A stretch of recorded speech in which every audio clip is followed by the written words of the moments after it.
Bapa yang kami kasihi, yang kami kenal di dalam nama Putra Tunggal-Mu, Tuhan kami Yesus Kristus, kami serahkan malam ini, malam yang istimewa Tuhan, supaya malam ini kami mengalami terobosan Tuhan, untuk mengenal jalan-jalan-Mu, untuk memahami karya-Mu di dalam hidup kami. Tuhan, kami mau pikiran perasaan kami semakin disempurnakan, semakin teguh dan kuat dalam menghadapi badai hidup apapun, tantangan apapun. Kami bisa mengerti, memahami, dan kuat menjalaninya Tuhan. Dan sampai pada satu tujuan final, bahwa kami bisa memuaskan hati-Mu, kami berkenan di hadapan-Mu, supaya satu-satunya tujuan kami, yaitu kami bisa tinggal di rumah-Mu Bapa, terlaksana, kami bisa hidup bersama Engkau selama-lamanya, tinggal di dalam rumah Bapa di surga. Bersyukur Tuhan, Tuhan yang kami serahkan hanya di dalam nama-Mu, biarlah mulut hamba-Mu ini Kau pakai untuk memberitakan firman kebenaran yang memerdekakan. Biarlah setiap hati hamba-Mu dan kami semua anggota Discipleship di Zoom ini merasakan kasih-Mu yang besar dan merasakan pembebasan-Mu dengan kebenaran firman. Tuhan, kami serahkan hanya di dalam nama Tuhan Yesus Kristus, Tuhan dan Juru Selamat kami. Kami yang percaya berkata, amin. Amin. Amin. Shalom Bapak Ibu. Amin. Shalom semuanya. Shalom, Semangat ya. shalom. Walaupun hari Sabtu, semangat belajar firman Tuhan. Nah, Bapak Ibu yang kami kasihi, yang saya kasihi ya, kita masih belajar mengenai bagaimana membangun rumah Tuhan ya. Biarlah pembelajaran ini bukan hanya sebagai slogan, sebagai judul materi yang bagus ya, tapi benar-benar kita resapi dan benar-benar bisa mengubah hidup kita ya. Nah, Bapak Ibu yang saya kasihi, saudara-saudara semua, ya 2 minggu yang lalu ya, kita sudah belajar satu hal ya, bahwa dalam membangun rumah Tuhan itu tadi juga sudah di awal ya, Pak Lepi mengingatkan sesungguhnya adalah membangun manusia baru ya. Jadi kalau kita ingat bahwa kita sedang membangun rumah Tuhan ya, karena kita memang ya sedang mempersiapkan diri untuk bisa diterima di kemah abadi. Jadi Rasul Paulus berkata bahwa kita tidak akan lama di kemah tubuh jasmani kita ya. Kalau kemah tubuh kita dibongkar ya, kita berkenan di hadapan Tuhan mendapatkan kemah yang baru. Ini adalah hal yang pasti terjadi. Dan apa yang kita bicarakan di sini sebenarnya ya, mungkin sebagian orang akan melihat bahwa ini hanya tidak realistis, hanya fantasi, hanya hal mengambang ya, yang nggak membumi lah istilahnya ya. Tapi sebenarnya setelah saya pikirkan, saya renungkan ya, apa yang kita bicarakan yaitu soal mempersiapkan diri untuk kita mendapat tempat di rumah Bapa, itu adalah hal yang sangat realistis. Coba Bapak Ibu pikirkan ya, bahwa satu titik kita pasti akan meninggalkan kemah tubuh kita yang fana ini. Pasti. Ya. Suatu kepastian yang pasti terjadi, kalau tidak kita antisipasi, itu yang disebut tidak realistis. Betul nggak Bapak Ibu? Ya. Kalau ada satu peristiwa yang pasti akan terjadi, dan kita tidak mempersiapkannya, tidak memperkarakannya, tidak memikirkannya, itu adalah orang yang tidak realistis.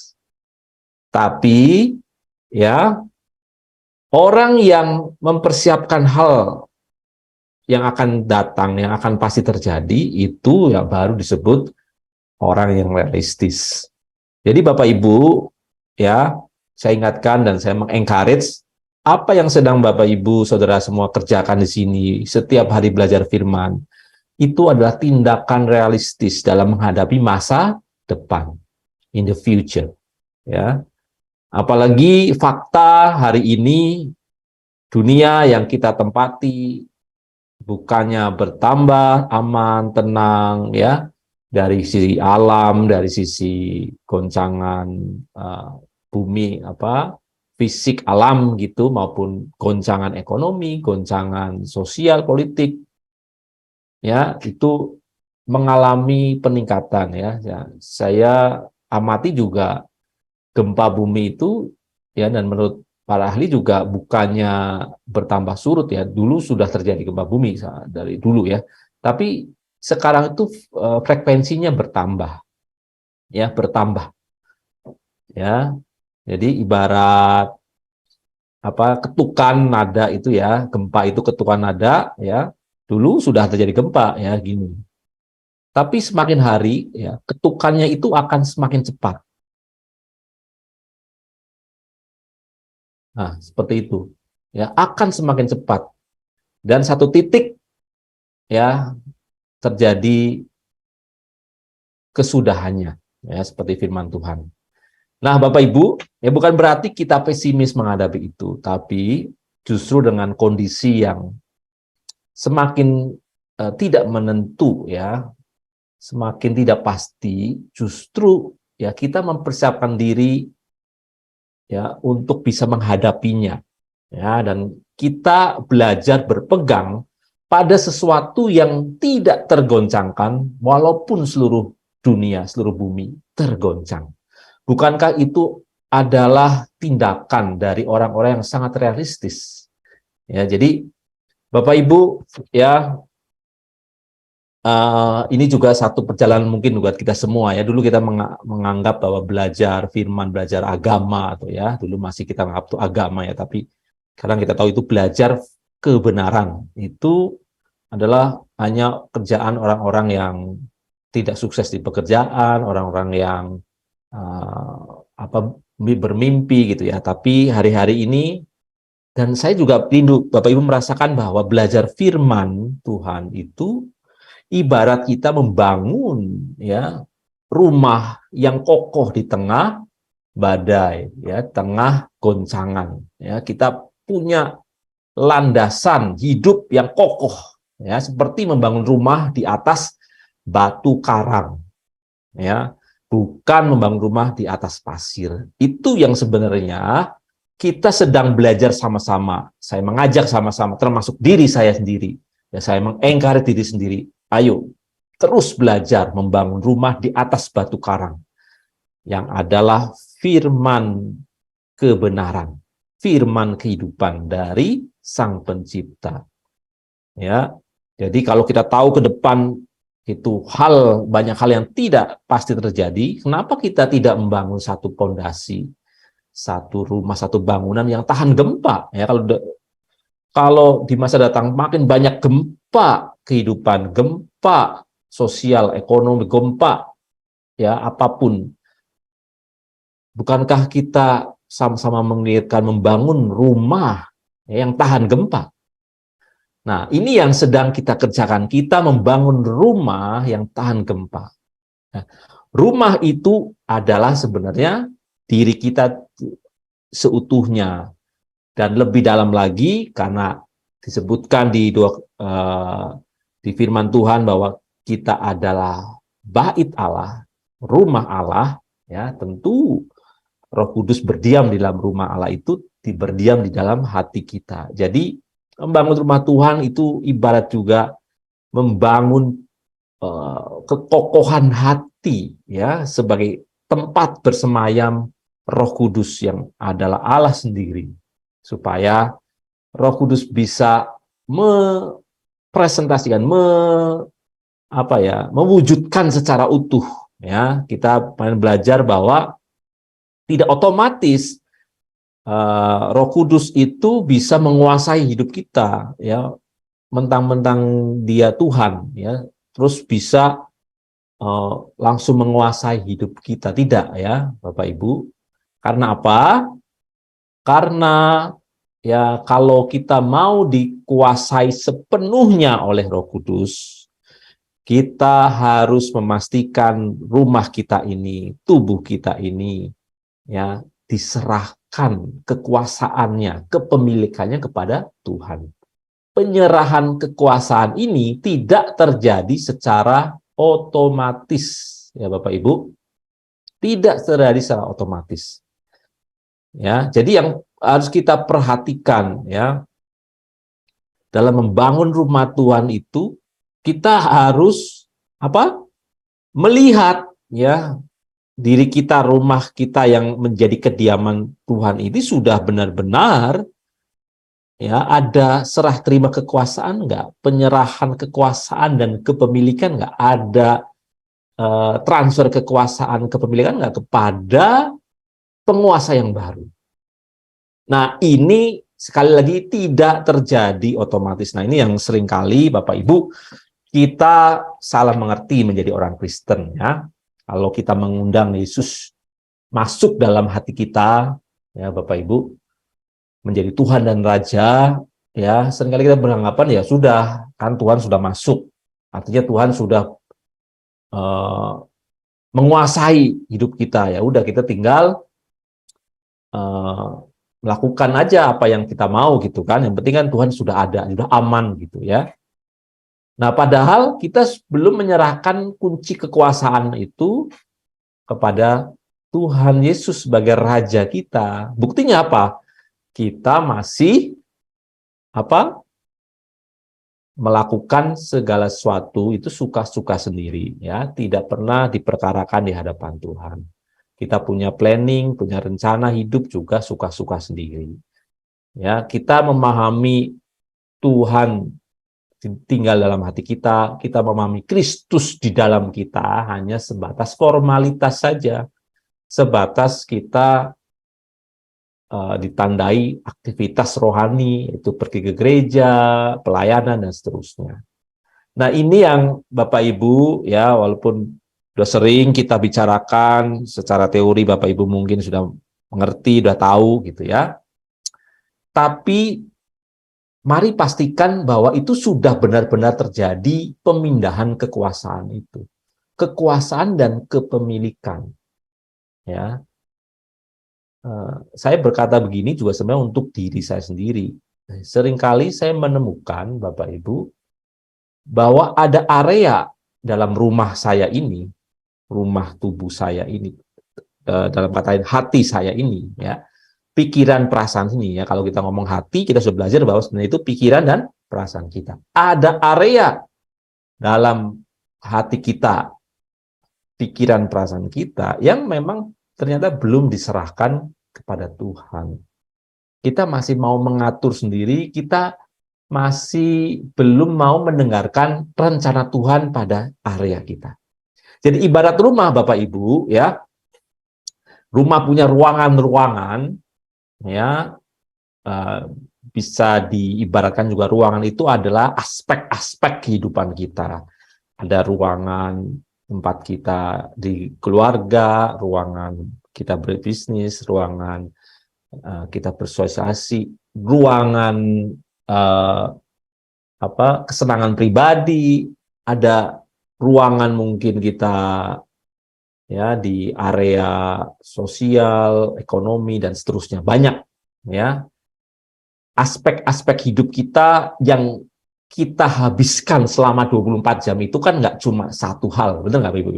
Bapak Ibu tidak hanya sebagai mahasiswa atau sekolah hanya belajar saja di sekolah kan, ada area lain ya di keluarga, lingkungan, nanti mungkin hubungan sesama dan banyak hal. Nah, area-area ini Bapak Ibu ya harus kita pastikan ada serah terima kekuasaan, serah terima kepemilikan kepada Tuhan Yesus. Ini yang tidak instan, tidak otomatis. Nah, ini saya mau tekankan, ternyata tidak otomatis. Walaupun doa kita nih, kalau kita berdoa, Tuhan saya serahkan hidup saya kepadamu Tuhan. Saya ambillah, kendalikanlah hidup saya untuk seturut kehendak-Mu. Ya. Boleh kita berdoa seperti itu ya. D- Dan ini tuh yang Bapak Ibu harus pahami. Walaupun kita doa seperti itu ya, Roh Kudus itu tidak bisa otomatis mengambil alih loh, Bapak Ibu, ya. Karena Allah kita ini Allah yang punya integritas. Allah kita tuh menghormati integritas rencana semula bahwa kita tuh makhluk ya yang diciptakan dengan apa? Kehendak bebas. Ya. Kita harus menyerahkan kehendak bebas kita kepada Tuhan untuk mau diatur, baru Tuhan bisa mengatur, menguasai, mengarahkan hidup kita secara penuh. Dan itu terjadi part by part, bagian demi bagian. Ya, setiap area kita itu ya harus satu-satu kita serahkan.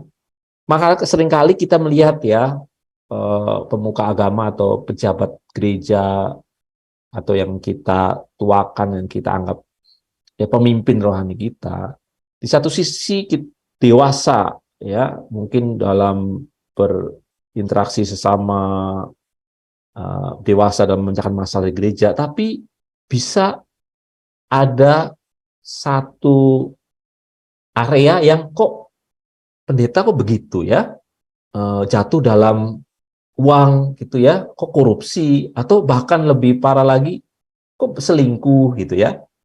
Nah, dulu saya tidak mengerti kenapa ini terjadi gitu.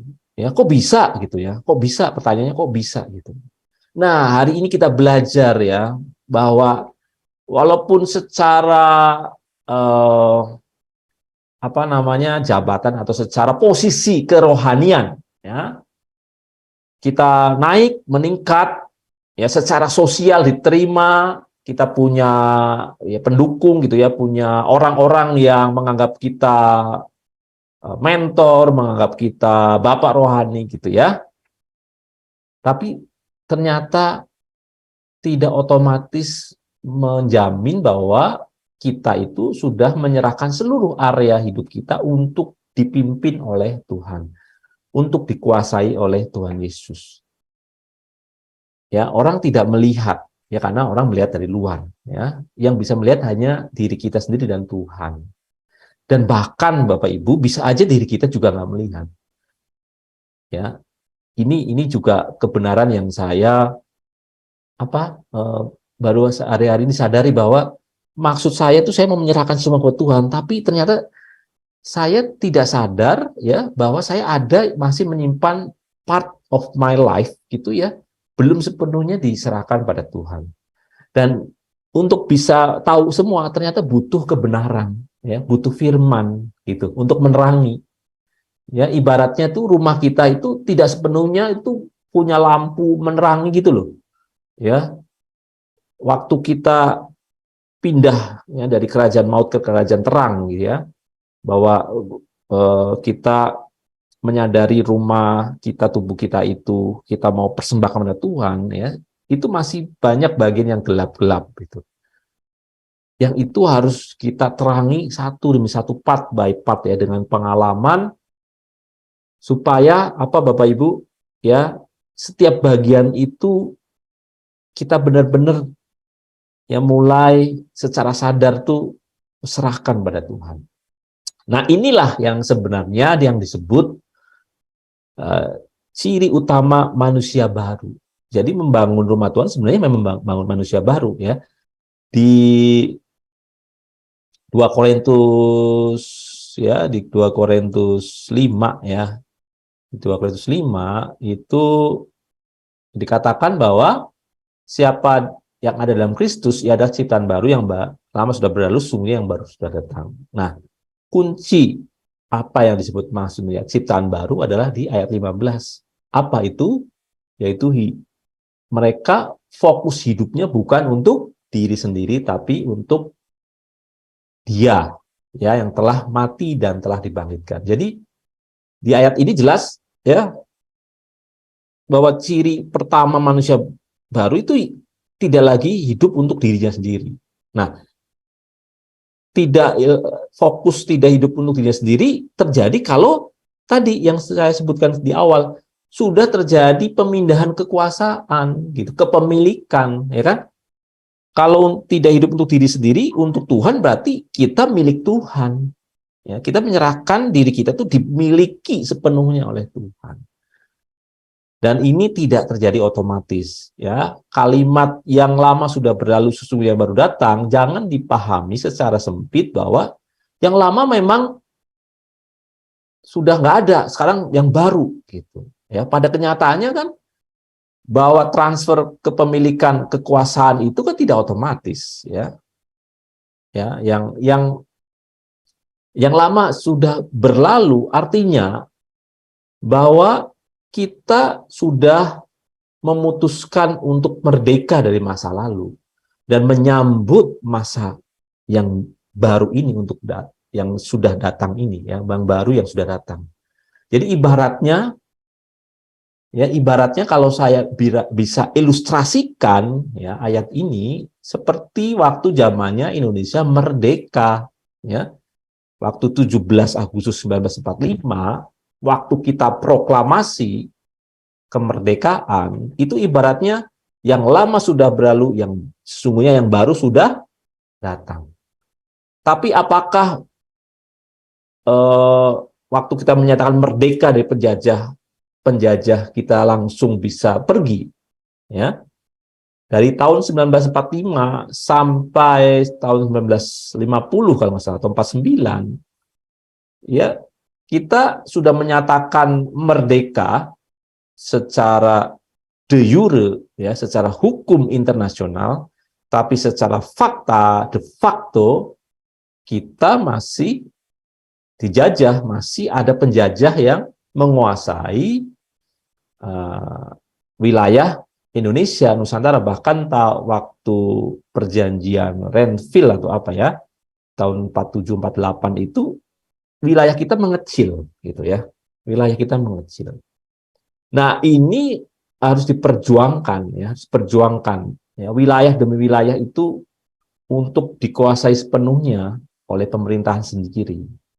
Nah, jadi Bapak Ibu, ya, tapi ilustrasi itu juga bisa menggambarkan bahwa tapi Indonesia, yaitu pemerintah, sudah punya fokus yang lain, ya kan? Fokus untuk mengurus pemerintah sendiri. Kekuasaannya di tangan pemerintah sendiri, bukan di tangan penjajah, ya. Nah, itu mungkin bukan ilustrasi yang tepat, ya, tapi saya coba menggambarkan supaya lebih jelas bahwa saat kita merdeka pun, ya, ada transisi, ya, pemindahan kekuasaan, penyerahan kekuasaan dari penjajah kepada pemerintah Indonesia itu bertahap, ya, tidak otomatis, tidak sekaligus. Jadi Bapak Ibu, ya, menjadi manusia baru yang adalah kita sedang membangun rumah Tuhan, harus dipahami itu ibaratnya sedang mengerjakan keselamatan, ya, sama saja dengan mengerjakan keselamatan dengan takut dan gentar. Ya, kita bayangkan bahwa, ya, hidup kita yang kita jalani memang sedang membangun rumah Tuhan, rumah abadi, ya, di kemah abadi bersama Tuhan. Dan yang abadi yang di masa depan itu ternyata bisa kita persiapkan hari ini, Bapak Ibu. Bisa kita benar-benar kita ready, ya, kita doing something, ya, melakukan sesuatu untuk menghadapi itu, ya, dengan membangun rumah kita, hati kita sebagai tempat kediaman Tuhan yang bisa menjamin, ya, kita sampai mendapatkan kepenuhan keselamatan, ya, kepenuhan kealahan, keselamatan yang sejati. Nah, jadi Bapak Ibu, ya, kalau kemarin Bapak Ibu sudah belajar tentang damai sejahtera, ya, saya mau mengaitkan di sini, ya, bahwa ciri manusia baru, ciri bahwa kita membangun rumah Tuhan yang benar, ya, adalah kita punya damai sejahtera yang sejati, sejahtera yang benar, ya, bukan damai sejahtera yang seperti ditawarkan oleh dunia, ya.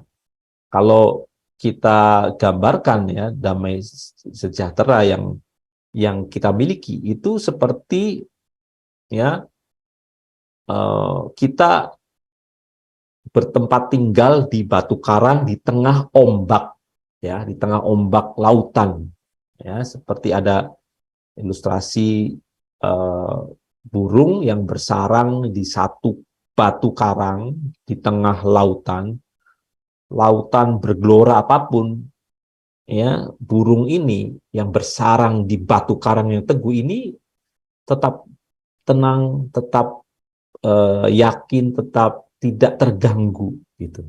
Jadi kalau menggambarkan damai sejahtera itu bukan seperti lautan teduh, ya, yang tenang dan seterusnya, ya.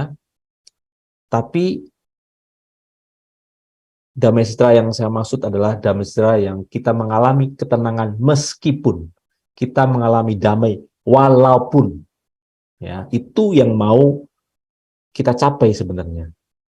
Nah, itu bisa terjadi kalau kita sudah serah terima kekuasaan penyerahan kepada Tuhan. Jadi, Bapak Ibu, kalau kita ya merasa tidak tenang hidupnya, tidak damai, itu yang harus kita cek adalah sebenarnya jangan-jangan kita itu masih menjadi pemilik dari hidup kita sendiri, ya.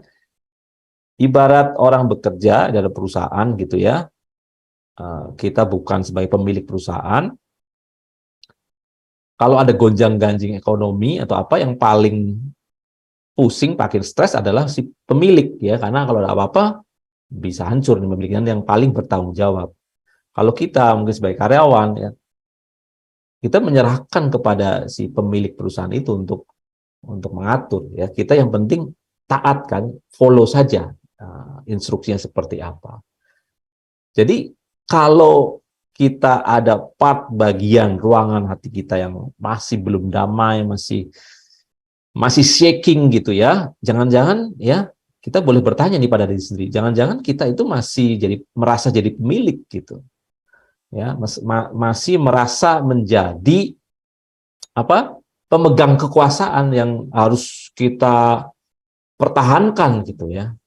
Nah, itu bisa menjadi refleksi, ya, catatan refleksi, catatan pertanyaan untuk kita tanyakan pada diri kita sendiri, Bapak Ibu. Ya. Jadi damai sejahtera kita itu adalah ketenangan batin meskipun, ketenangan batin walaupun, ya, seluruh bumi bergoncang, seluruh laut bergelora, seluruh langit akan runtuh, ya. Walaupun seperti itu, kita tetap tenang di dalam Tuhan. Kita tetap mendapat kelegaan di dalam Tuhan. Karena kita sudah berhenti, ya, dari keinginan kita sendiri, berhenti dari kepemilikan kita sendiri, ya. Kita berpindah pada kepemilikan Tuhan Yesus, pada kekuasaan Tuhan Yesus. Nah, Bapak Ibu, coba Bapak Ibu refleksi, ya. Ini menurut saya sangat konkret, ya, kebenaran ini relevan sekali dengan apa yang kita alami sehari-hari ini, ya. Jadi kalau hari-hari ini kita mengalami ada satu bagian hidup kita yang kita nggak tenang, apakah nggak tenang karena situasi ekonomi, situasi masa depan pekerjaan kita, atau karena sakit, atau karena ada hubungan yang tidak baik dengan saudara, orang lain, gitu ya. Kita mengalami kelemahan fisik dan seterusnya. Mari saatnya kita mempraktekkan firman ini. Kalau ya ada area yang masih kita shaking, ya, pertanyakan kembali apakah kita sudah menyerahkan, ya, kepemilikan itu, ya, menyerahkan kepemilikan hidup kita ini, ya, itu kepada Tuhan. Kalau kita sudah serahkan, itu akan mendrive, ya, akan mendorong kita untuk siap komando gitu, bahwa saya mau mendengarkan Tuhan mau bawa kemana. Jadi telinga rohani kita pasti akan kita tuning ya untuk mendengarkan instruksi Tuhan, karena kita bukan yang lagi sebagai drivernya, kita bukan sebagai CEO-nya kalau sebuah perusahaan ya, kita bukan lagi pengarah jalan, penunjuk jalan, tapi Tuhan sendiri. Ya, dan itu kita mesti belajar kan, makanya ya kita belajar firman Tuhan, karena kalau kita mau tahu Tuhan mau mengarahkan kemana, kalau bukan dari kebenaran firman Tuhan, dari mana lagi? Benar nggak Bapak Ibu? Ya, jadi Bapak Ibu tidak bisa ya tanpa belajar firman, tanpa belajar Alkitab, doa langsung Tuhan, aku mau, engkau mau arahkan kemana nih? Besok mau ngapain nih? Apa? Nggak bisa seperti itu Bapak Ibu ya. Tuhan tidak bisa kita temui sembarangan ya. Kalau kita minta terus Tuhan langsung kirimkan malaikatnya menampakkan diri terus memberi petunjuk, enggak. Yang pertama adalah dia Tuhan, dia Raja, dia punya cara, punya integritas ya. Kita tidak bisa memaksakan. Yang kedua adalah karena ada faktor apa, Bapak Ibu? Ada ayat firman yang Tuhan, siapa yang bisa melihat Allah? Siapa yang bisa melihat Allah? Adalah orang yang Suci hatinya. suci hatinya. Ada syaratnya nggak Bapak Ibu? Ada syaratnya.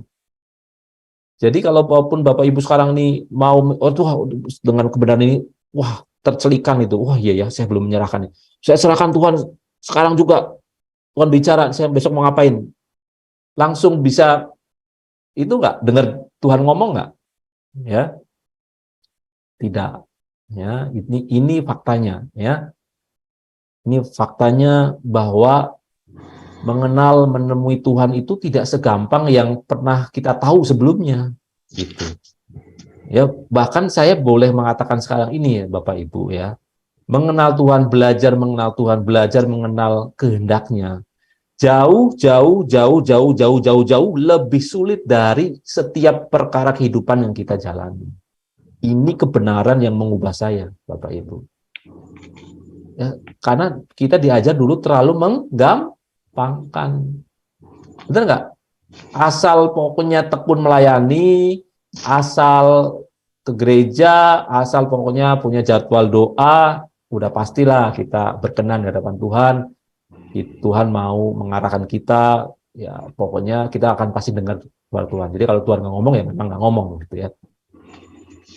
Ternyata ya Roh Kudus bisa berkarya secara penuh di dalam hati kita, itu butuh rumah yang apa? Yang nyaman, yang bersih, yang kalau bahasa rohaninya yang kudus, yang suci. Pak Lepri, kalau di Mazmur apa tuh? Siapa yang boleh naik? Nah, itu apa gimana bunyinya? Siapa Pak Bu Nur, ada lagunya kan? Siapa boleh naik ke gunung? Gimana lagunya? Siapa boleh datang menyembah Dia, Dia? Terus hanya orang-orang yang suci hatinya, yang rindu menyembah Namamu. Ya, ini jadi ya Perjanjian Lama Baru itu nyambung, bener nggak? Nyambung ya. Mazmur Daud itu udah tahu dari dulu ya. Jadi memang benar Tuhan itu tidak meniadakan hukum Taurat loh, Perjanjian Lama enggak loh, itu menggenapi, menyempurnakan gitu. Dari dulu memang kebenarannya yang boleh datang kepada Tuhan yang Maha Kudus itu hanya orang yang bersih hatinya kan, ya, yang suci hatinya, bersih hatinya dan bersih tangannya ya, suci hatinya, bersih tangannya, ya, yang kalau saya pahami itu ya, emang ada ya, gimana Pak Lepri?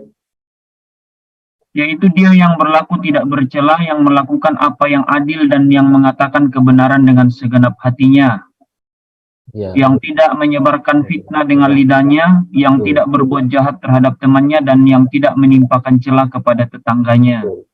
Itu adalah ekspresi tindakan yang berasal dari hati yang suci pasti, ya. Pasti ekspresinya seperti itu. Ya, jadi kita mengundang Roh Kudus masuk, ya, menjadikan kita bait suci itu, ya, nggak semudah itu, Bapak Ibu. Walaupun, ya, kita sudah punya jalan, ya. Jadi ini yang perlu saya tekankan, saya ulangi lagi, ya. Pengorbanan Yesus di kayu salib, korban Yesus di kayu salib, penebusan Dia itu membuka jalan. Sebenarnya itu membuka jalan sehingga Roh Kudus bisa masuk dalam hati kita. Kalau Tuhan Yesus tidak mati di kayu salib, bisa nggak Roh Kudus bisa tinggal dalam hati kita? Tidak bisa, ya, karena belum ada yang membereskan hutang dosa, ya, akibat dosa itu. Tapi walaupun sudah Tuhan bereskan, Bapak Ibu, ya, walaupun Tuhan sudah bereskan, ya, ternyata Roh Kudus itu karena Allah pribadi yang apa ya, yang penuh integritas, ya, sopan, dan Dia menghargai loh kedaulatan kita, ya. Tuhan punya kedaulatan sendiri, tapi kita juga punya kedaulatan sendiri. Itu pemindahan kekuasaan dan kepemilikan itu harus dengan kesadaran, tidak otomatis. Kita harus secara sadar menyerahkan part by part, ya, bagian demi bagian dari hidup kita kepada Tuhan. Ya, untuk bisa diserahkan, kita harus bergumul dalam kesucian hidup. Ya, setiap bagian itu harus kita sucikan, disucikan. Setelah suci dalam kadar tertentu, taraf tertentu, baru Tuhan bisa masuk menguasai. Baru Tuhan bisa memberikan kepenuhan kealahan itu, ya, kemuliaan yang makin besar itu. Ya, jadi Bapak Ibu, kalau kita menjadi orang Kristen yang melakukan kegiatan rohani, ya, aktivitas rohani sebatas, ya, aktivitas gitu, ya, tidak ada perubahan di hati kita, tidak ada perubahan kesucian kita, ya. Sebenarnya kita baru membukakan kunci rumah kita, tapi tidak mempersilahkan Tuhan masuk. Nah, itu ilustrasi yang mungkin pas kali, ya. Kita seperti sudah membuka kunci rumah kita, tapi tidak mempersilahkan Tuhan masuk dalam hati kita. Ya, seringkali kita seperti itu, seperti sudah selesai waktu buka pintu kunci, baru buka kunci, tapi jangan kan dipersilahkan membuka aja, nggak baru buka kuncinya aja gitu.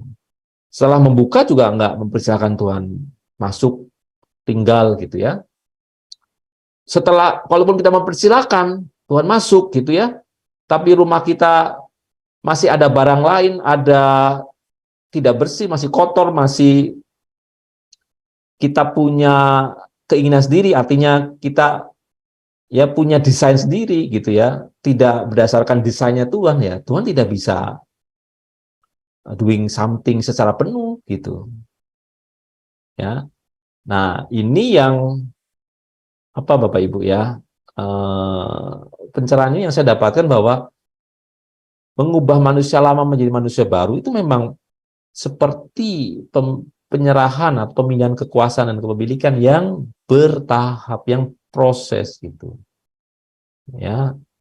Yang tadinya dimiliki sang aku ini, ya, untuk benar-benar dikuasai oleh Yesus, sang Raja, sang Tuhan, sang Tuan itu benar-benar, ya, ibarat ruangan rumah kita yang harus kita perhatikan satu-satu, kita bereskan, kita perhatikan kalau ada satu ruangan yang ada barang-barang yang Tuhan tidak berkenan, ya, Tuhan tidak suka, ya, kita harus singkirkan dulu gitu, ya. Tidak bisa kita ada satu ruangan Tuhan suruh datang, dipersilakan ke ruangan itu, tapi ada barang-barang yang Tuhan tidak suka, tidak berkenan gitu.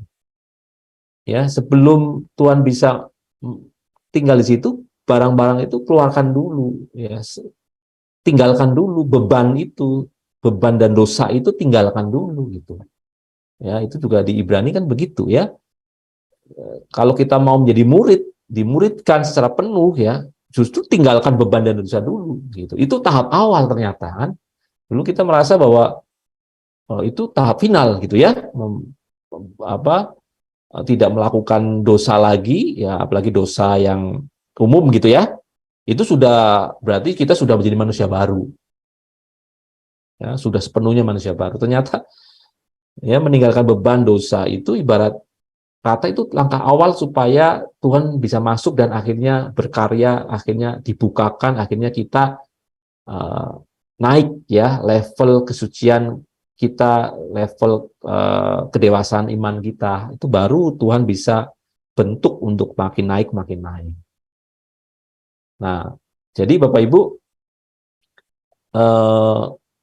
siapa yang akan jadi penguasa dirimu ya itu tergantung kita ya, tergantung Tuhan. Yang tergantung Tuhan sudah selesaikan di kayu salib ya, yang itu hambatan itu sudah Tuhan selesaikan, yang kita nggak bisa ya membereskan. Hambatan maut, hambatan upah dosa dalam maut itu ya, maut itu sudah Tuhan singkirkan ya. Sebenarnya kita nggak bisa, tapi karena ada anugerah Tuhan kita bisa. Tapi hambatan rasa kepemilikan itu, hambatan kita, ego kita yang masih mau menguasai itu ya, yang kita sebut kodrat dosa ya, kemelekatan ya, kita, kemelekatan diri kita pada sesuatu yang bukan Tuhan ya, itulah yang disebut kodrat dosa kita. Itu harus dibereskan, harus dimatikan, harus dirubah oleh respon kita sendiri bersama dengan pimpinan Roh Kudus, bersama dengan pimpinan Tuhan ya, lewat firman yang ada di Alkitab, lewat peristiwa hidup sehari-hari dan seterusnya. Tuhan bekerja loh ya. Kalau kita sudah mau menyerahkan kekuasaan itu dalam proses transisi, Tuhan juga bekerja memuluskan itu ya, supaya membersihkan ruangan di rumah kita itu benar-benar bersih itu. Nah, seringkali lewat apa Bapak Ibu ya? Seringkali nggak cukup hanya mendengarkan khotbah, ikut doa, ikut pujian penyembahan di gereja. Seringkali harus lewat peristiwa-peristiwa hidup, lewat penderitaan yang kita alami. Makanya tadi ya, lagu tentang pergumulan pemilihan kekuasaan itu juga mengingatkan kita bahwa seringkali kita tidak mengerti jalan Tuhan, ya kan? Kita bayangkan bahwa kalau sudah jadi orang Kristen, ikut Tuhan, kita merasa sungguh-sungguh itu ya, peristiwa-peristiwa hidup itu langsam gitu ya. Ya kita bisa mengerti sepenuhnya gitu kan. Tuhan sudah mengendalikan. Tapi ternyata kenyataannya, realitasnya apa Bapak Ibu? Ya, sering ku tak mengerti, ya kan, jalan-jalanmu Tuhan. Ya. Banyak badai, banyak hal yang kita merasa ada di belantara yang kelam, kan? Banyak hal yang kita, loh kok gini, loh kok gitu. Nah, berita baiknya Bapak Ibu, kalau Bapak Ibu mengalami itu, ya, dan itu saya ingatin dulu diri sendiri, itu artinya kita on the track. Artinya Tuhan sedang memproses kita, ya kan? Sepanjang kita sudah tadi mendeklarasikan kepemilikan milik Tuhan, kita secara sadar Tuhan mau dipimpin. Jadi walaupun mengalami belantara yang kelam, badai gitu ya, Tuhan menuntun kita, ya. Kita awalnya tidak mengerti jalanmu Tuhan. Yang kita lakukan apa? Tanpa seribu tanya, kita tetap percaya bahwa Engkau yang menuntun hidupku, jejakmu pasti mengarahkan aku pada kehidupan yang jauh-jauh lebih baik ya, di ujung sana. Nah, tapi dalam menghadapi belantara yang kelam, badai gitu, kita nggak punya pasrah, ya udah, ya terserah Tuhan deh. Udah, enggak, kita harus melakukan yang disebut ya, istilah saya adalah penyerahan diri yang aktif ya, kepasrahan yang aktif. Pasrah diri yang aktif gitu, bukan pasrah yang pasif. Udah terserah Tuhan enggak. Pasrah diri yang aktif itu apa? Kita belajar memahami apa yang Tuhan inginkan lewat apa? Firman Tuhan. Lewat Alkitab-kitab yang kita baca, ayat-ayat firman yang kita baca. Jadi tujuan kita belajar firman ya bukan sekedar tahu ayat, ini hafal gitu, enggak. Memahami apa yang Tuhan kehendaki supaya kita agar hidupku memuaskan hatimu. Ya. Jadi ini yang harus kita lakukan. Makanya belajar firman tiap hari menurut saya adalah mutlak, ya. Merenungkan firman Tuhan, merenungkan perbuatannya, merenungkan penyertaannya setiap hari adalah hal yang mutlak. Kalau kita tidak punya waktu, menyediakan waktu untuk merenungkan firman Tuhan ya setiap hari, ya, jangan harap kita bisa mengerti kehendak Tuhan, jangan harap kita bisa memuaskan perasaan Tuhan, bisa berkenan di hadapan Tuhan. Yang terjadi bisa Matius 7 ayat 21 sampai 25 itu.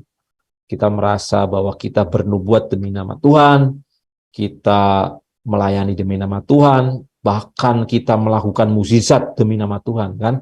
Kalau orang bisa melakukan mukjizat, ya nggak mungkin kan demi nama orang selain Yesus, toh. Kalau orang Kristen melakukan mukjizat pasti demi nama Yesus.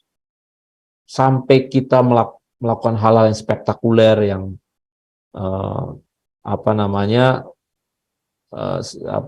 ajaib gitu ya, mukjizat yang ajaib gitu ya. Tuhan masih bisa berkata, aku tidak mengenal engkau.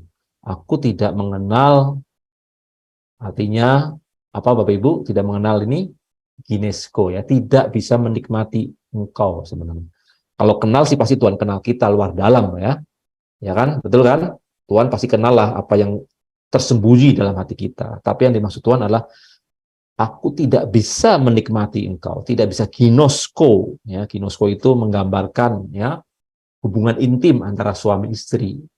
Ya, hubungan yang sehat itu harus saling menikmati. Jangan hanya kita mau menikmati Tuhan saja, tapi membiarkan Tuhan tidak bisa menikmati kita. Harus dua-duanya. Sehingga kita baru bisa memuaskan hatinya. Jadi dalam Bapak Ibu serah terima transisi kekuasaan ini, kepemilikan ya, setiap hari sepenuhnya kita harus sadar ya untuk merelakan ya, part demi part ya, merelakan. Jadi kesadaran kerelaan sebagai hamba ya yang menghamba kepada Raja Tuhan Yesus Kristus itu harus ya part by part ya, bagian demi bagian, tidak bisa langsung gitu ya, tidak bisa langsung. Nah ini yang Bapak Ibu harus kita perhatikan. Jadi apa yang akan bisa menjadi penguasa dirimu adalah apa yang engkau beri makan, kan? Apa yang engkau kasih makan, ya. Apakah hatimu diberi makan filosofi dunia atau diberi makan firman Tuhan? Nah, yang paling penting di sini juga, Bapak Ibu, kita sudah menyerahkan kekuasaan kepada Tuhan, ya. Tidak hanya sebatas bahwa kita sudah berperilaku baik ya, berkelakuan sebatas baik saja ya. Karena Bapak Ibu kalau hidup kita baik secara umum, moral umum, etika umum ya, tanpa firman Tuhan, tanpa kenal Tuhan Yesus juga orang dunia bisa melakukan ya. Kita tahu bahwa banyak filosofi ajaran ya, terutama mungkin di negeri Cina ya, ada ajaran Konghucu, ada ajaran Tao, itu yang bisa membuat orang berkelakuan baik, hidup baik gitu. Ya, yang kita maksud, yang kita sebagai orang Kristen nggak cuma baik tapi menjadi sempurna. Ya, menjadi sempurna. Jadi ukurannya bukan hanya ternyata dipandang oleh orang secara umum itu kita menjadi pribadi yang baik, ya, yang bisa menguasai diri dengan baik, ya, bisa ya mengikuti aturan hukum gitu secara normal gitu ya, terlihat harmonis keluarga kita dan sebagainya. Tidak, ya, tidak hanya itu, ya, kalau itu aja enggak, ya apalagi ke level sempurna, ya.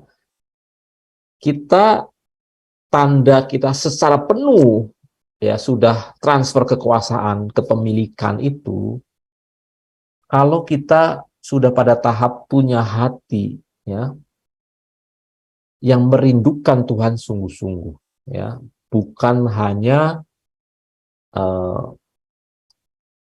apa, Bapak Ibu, ya, bukan hanya kita standar baik saja, ya, standar etika kelakuan umum, tapi kita punya gairah, keinginan, ya, itu benar-benar memang mau menyatu dengan Tuhan, ya, fokusnya Tuhan, dan itu yang dilihat. Kalau kita nggak sampai tahap ini, Bapak Ibu, ya, masih ada kemungkinan, ya, kita akan bisa tergoncangkan, ya, dengan badai itu. Masih dimungkinkan kita terombang-ambing, ya, di tengah ketidakpastian dunia ini. Jadi Bapak Ibu, ya, kita harus mengecek, ya, kelakuan kita baiknya, ya. Kalau dipandang orang kita menjadi orang baik, baiknya kita tuh karena apa? Ada orang baik itu, ya, karena ajaran filosofi yang dia anut, bisa juga karena apa? Ya, karena ada kebutuhan, ya, ada sebenarnya ada maksud dia mendapatkan benefit dari melakukan itu untuk kepentingan kita sendiri. Misalnya nggak takut dihukum, ya.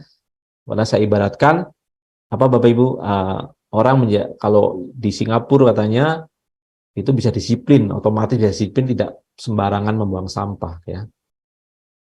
Jadi orang Indonesia yang tadinya ceroboh membuang sampah, begitu di Singapura bisa otomatis, bisa langsung berubah menjadi disiplin gitu, ya. Karena ada motivasi, karena ada takut dihukum, takut, ya, mendapat sanksi atau denda. Ya, tidak, tapi bukan karena dirinya hatinya berubah, memang dia tidak mau membuang sampah sembarangan karena itu bukan pemikirannya atau perilakunya lagi, ya. Tapi karena takut dihukum. Nah, kita menjadi manusia baru ini, Bapak Ibu, sampai pada level, ya, kita melakukan sesuatu itu karena memang kita sungguh-sungguh mengasihi Tuhan, bukan karena takut dihukum atau takut yang lain, atau karena ada obsesi yang lain, karena ada motivasi yang lain, tapi sungguh-sungguh karena memang kita sudah menyerahkan, ya, diri kita dipimpin Tuhan, sehingga kita menjadikan Tuhan kesukaan kita. Apa yang Tuhan kehendaki, yang Tuhan sukai, ya kita menjadi kesukaan kita juga. Jadi kita hidup suci, hidup kudus itu bukan mau menarik, ya, simpati Tuhan, bukan untuk menarik perlindungan Tuhan, bukan untuk menarik, ya, mukjizat kuasa Tuhan, tapi karena kita mengasihi Dia secara murni. Nah, itu yang Bapak Ibu, yang mesti kita lihat di dalam, ya. Nah, ini Bapak Ibu, ini terpaksa saya ngulang, ya. Sebenarnya saya ada materi yang lain, ya, tapi entah kenapa diarahkan ke sini, ya, untuk mengulangi, ya. Mudah-mudahan dengan pengulangan ini sebenarnya 2 minggu lalu sudah pernah saya sampaikan, Bapak Ibu bisa nangkap, ya, esensi membangun rumah Tuhan itu sebenarnya apa? Membangun manusia baru. Membangun manusia baru itu apa? Penyerahan kekuasaan, transfer kekuasaan. Tandanya apa? Tandanya salah satunya kita memiliki damai sejahtera Allah yang Pak Hen sudah berulang kali, ya, ajarkan, ya, damai yang meskipun, ya, ketenangan walaupun, ya. Nah, itu yang mau kita capai, Bapak Ibu. Nah, jadi ini juga bicara sebenarnya perjalanan rohani kita, ya, perjalanan rohani kita ya untuk makin didewasakan, untuk beroleh keselamatan, ya, kata 1 Petrus 2 ayat 1-5. Jadi ternyata Rasul Petrus juga menekankan adanya mengerjakan keselamatan. Kita bisa beroleh keselamatan dengan apa?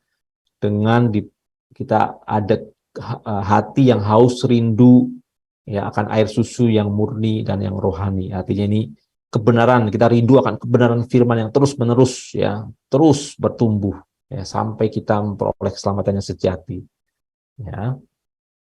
Bukan keselamatan satu di masa lalu aja, tapi sampai sekarang dan sampai di masa depan. Ya. Keselamatan sejati kita memperoleh kemuliaan bersama Tuhan. Ya, bahwa kita sudah diselamatkan, ya, karena ada pengorbanan Yesus. Tapi kita mau, apa Bapak Ibu, ya, sampai akhir, sampai kesudahannya. Nah, kalau bicara membangun rumah Tuhan kan bukan cuma tubuh kita ya. Kemarin kita sudah belajar membangun rumah Tuhan artinya membangun komunitas kerajaan Allah. Jadi dalam perspektif Allah ya, rumah Tuhan itu adalah bukan kita individu tapi ya banyak orang, komunitas. Jadi kita harus memastikan ya di ayat 25 kita jadi batu hidup ya. Saya bacakan ya. Mungkin ada yang bisa membacakan nih supaya ingat lagi 1 Petrus 2 1-5 nih. Silakan. Ada yang membacakan nih supaya lebih mantap lagi.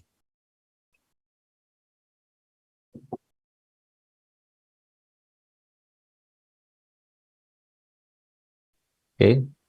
Ada yang bisa bacakan? 1 Petrus pasal 2 ayat 1-5. Karena itu buanglah segala kejahatan, segala tipu muslihat dan segala macam kemunafikan, kedengkian dan fitnah.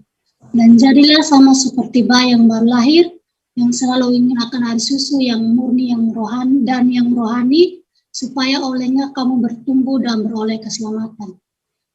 Jika kamu benar-benar telah mengecap kebaikan Tuhan, dan datanglah kepadanya batu yang hidup itu yang memang dibuang oleh manusia, tapi yang dipilih dan dihormat di hadirat Allah. Dan biarlah kamu juga dipergunakan sebagai batu hidup untuk pembangunan suatu rumah rohani bagi suatu imamat kudus untuk mempersembahkan persembahan rohani yang karena Yesus Kristus berkenan kepada Allah. Amin. Ya. Jadi Bapak Ibu ya menjadi manusia rohani ditandai ya akan kehausan yang sangat ya. Seperti rusa merindukan air. Kalau di 1 Petrus ini selalu ingin air susu yang murni dan rohani supaya bertumbuh terus. Jika kamu benar-benar telah mengecap kebaikan Tuhan. Jadi kalau kita benar-benar mengecap ya, punya pengalaman, kalau saya bahasanya punya pengalaman kebaikan Tuhan yang nyata ya, kita akan kebaikan yang kita terima Tuhan itu membuat kita makin haus pada Tuhan, makin mencari Dia, mendekat Dia gitu. Ya, karena kita kembalikan. Jadi kebaikan, penyertaan Tuhan, pemenuhan Tuhan bukan untuk pemenuhan ego kita sendiri, tapi kita kembalikan kepada Tuhan. Ya. Sehingga apa Bapak Ibu? Ya, kita bisa dipergunakan ya. Kita dipergunakan sebagai batu hidup untuk pembangunan suatu rumah rohani bagi satu imamat kudus. Ya, imamat ya. Raja apa? Imamat yang rajani ya, kita menjadi perantara ya, bisa punya hubungan dengan Tuhan ya. Kalau imam kan zaman dulu itu kan penghubung ya antara manusia berdosa dengan Allah. Kita itu imamat yang kudus. Jadi kita sebenarnya punya privilege, punya jalan untuk berhubungan, koneksi dengan Tuhan ya. Nah, kita jadi batu hidup. Diri kita itu jadi batu hidup pembangunan suatu rumah rohani yang lebih besar lagi ya, untuk mempersembahkan persembahan rohani yang karena Yesus Kristus berkenan kepada Allah. Nah, jadi ingat ya, secara individu pribadi kita sedang membangun rumah Tuhan untuk diri kita, yaitu kita membangun manusia baru, roh kita. Tapi secara korporat, secara ya kolosal gitu, ingat kita sedang ya disusun oleh Tuhan menjadi batu hidup ya untuk suatu rumah rohani, kerajaan Allah. Nah, Tuhan sedang membangun kerajaan Allah yang tidak tergoncangkan, yang kekal selama-lamanya. Tentu untuk bangun kerajaan yang kekal selama-lamanya harus ada komponen-komponen ya, batu-batu hidup yang memenuhi kualifikasi itu. Nah, jadi Bapak Ibu ya, kalau kita mau ya membangun rumah yang abadi bersama Tuhan, kita harus memulai dengan membangun rumah Tuhan di dalam diri kita sekarang dan saat ini bersama dengan saudara seiman semua. Ya, kalau kita tidak memikirkan rumah Allah, rumah Bapa di kekalan ya, kalau kita tidak memikirkan rumah kita sendiri di sini, ya kita tidak mungkin bisa sampai ke rumah Bapa. Ya. Kalau kita tidak memikirkan rumah Allah, Bapa ya, tidak mungkin kita sampai ke sana. Jadi Bapak Ibu ya, ini yang mesti ya menjadi ingatan kita ya, bahwa kita ini sedang disusun oleh Tuhan Yesus ya sebagai batu hidup untuk membangun kerajaannya, dan rindukan bahwa kita itu jadi bagian itu ya, bagian yang sedang ditata oleh Tuhan ya.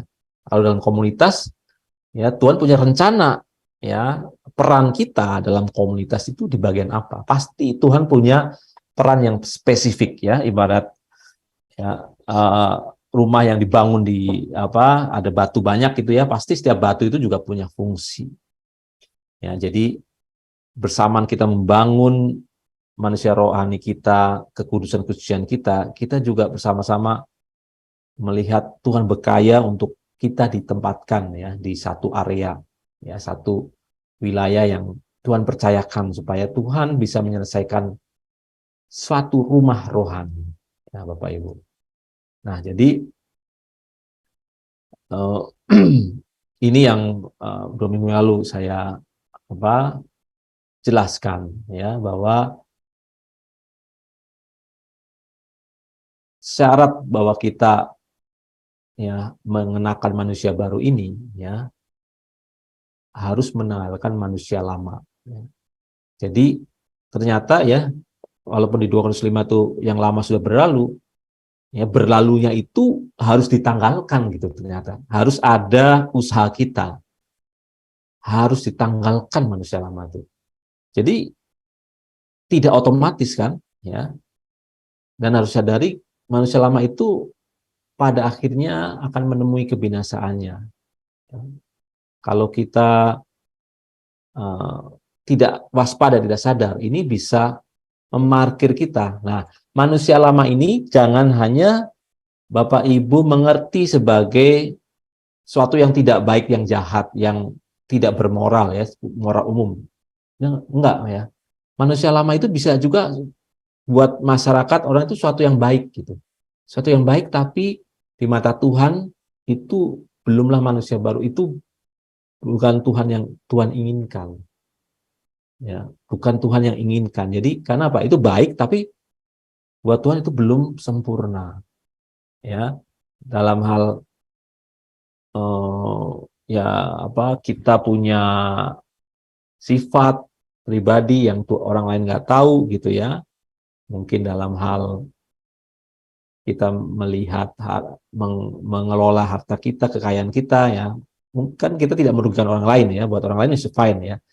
Tapi di mata Tuhan mungkin Tuhan punya kehendak kita naik gitu ya, level ya, dalam penyerahan kekuasaan di dalam harta itu juga naik level ya. Kalau kita pakai cara filosofi dunia, walaupun baik, itu manusia lama. Nah ini ya, bedanya di sini Bapak Ibu. Kalau sikap kita dalam filosofi dunia apa? Ya itu baik gitu ya. Tapi jangan terjebak di situ, karena itu bisa memarkir kita sehingga kita tidak bisa mencapai kesempurnaan, ya, merasa puas diri. Nah ini yang Bapak Ibu yang berulang ya, saya mau sampaikan bahwa Mari kita hari-hari ini ya membangun rumah Tuhan itu, membangun diri kita itu dengan kesadaran penuh.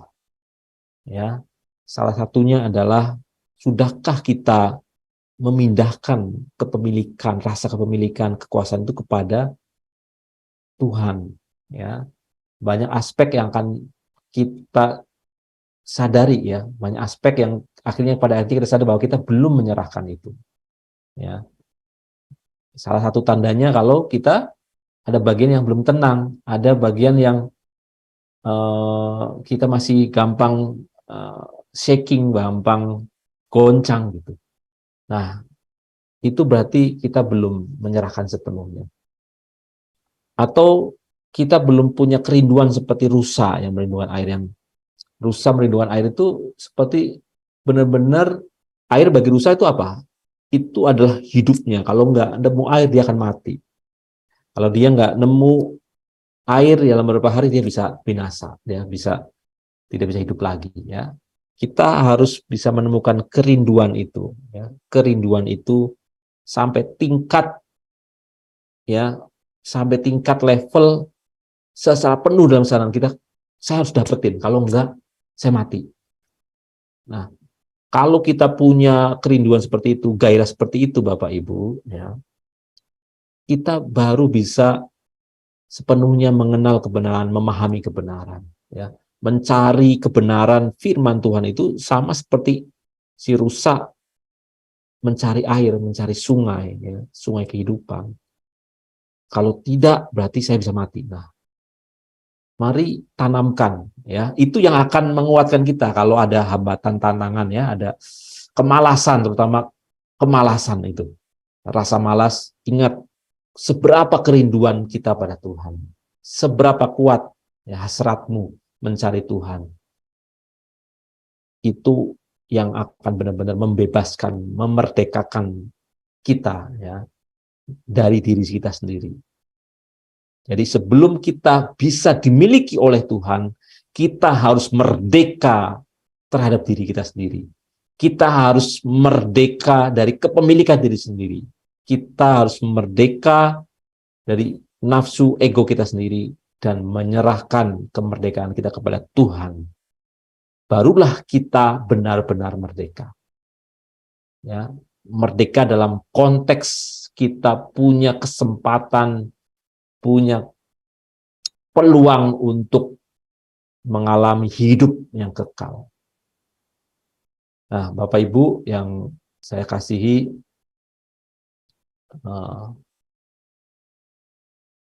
itu yang bisa saya sampaikan ya Bapak Ibu. Ini mohon maaf ini sebenarnya materinya ada materi baru, tapi entah kenapa tadi digerakkan tuh ada sesuatu yang menggerakkan untuk saya mengulangi ya, dan apa yang saya sampaikan itu juga tidak ada dalam catatan materi ya.